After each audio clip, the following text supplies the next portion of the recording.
所以操作的过程一共只有8个步骤，然后我们就能够在85分钟后得到一个 PCR 检测的一个结果。那各位媒体记者大家好，就是在我们新冠肺炎的检测的部分的话，我们首先就是我们在依照中央流行疫情指挥中心的采检的要领去做采检完以后，我们就是准备我们的一个 PCR 的检测试剂。那我们将这个 PCR 检测试剂呢，拿取了1个以后，放到我们的一个这个卡夹里面去进行PCR 试剂的一个准备。那准备好了以后呢，我们将病人的一个采检的一个就是病毒液放在我们的一个萃取卡夹的第1个位置。那这个第1个位置，我们会用我们的就是仪器，我们用我们的一个就是排配这个东西来进行取样，然后加到我们的第1个卡夹第1个位置。接着呢，我们会把这个卡夹就是完整的撕开来。接着我们进行仪器的设定。仪器的设定的部分的话，它就是在样品的 ID 的部分，就是设定我们样品的一个编号。接着我们使用就是用barcode用 scanner 去输入我们的一个萃取的一个条码以及 PCR 试剂的条码。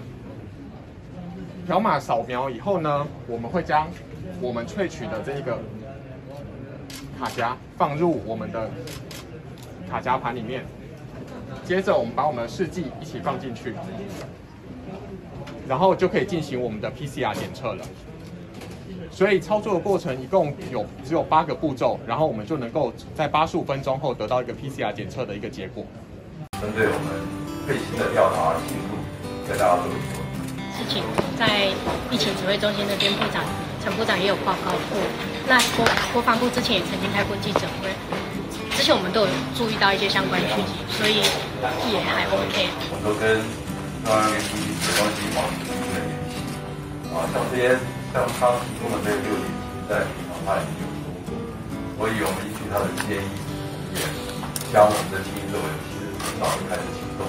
后面有请经营局针对我们的经营作为，还有请发长室、总发长针对我们最新的调查进度，跟大家做一说。事情在疫情指挥中心那边，陈部长也有报告过。那国防部之前也曾经开过记者会，之前我们都有注意到一些相关讯息，所以也还 OK。只是会先做一些作业，比如说包含军方的一些单位的名称，或者是他们可能会提到的一些别的阶级之类的，我们会先去做一些功课，看看怎么去把它翻译出来，会比较让聋人马上就能知道这样。我可不可以请问一下，你说磐石军舰，如果是讲磐石军舰，你们手语上的就因为盘没有字，我们就打那个石加军队这样子。哦。对，就是先给他们一个字，他们知道，然后主要是军舰这一件事情。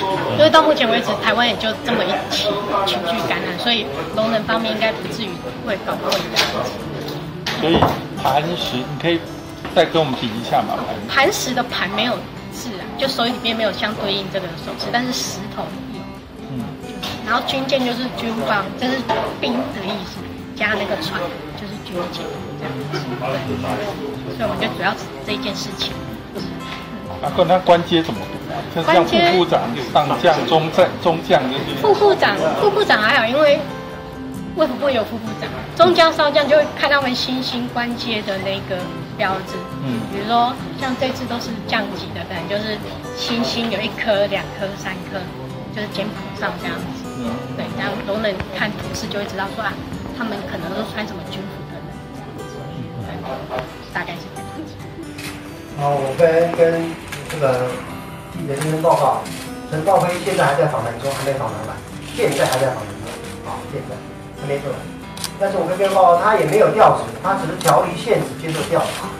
那是不是未来会有什么样的处分，或是怎么样？我们要等报告结束了以后，我们再谈这个问题。所以现在也没有答案。但是我们刚刚回报回来的，目前访谈的这个情绪上，好，那至于内容，抱歉现在没办法跟你透露。但是我们在下礼拜的报告，或者下礼拜出来的报告，我们就会写得很清楚。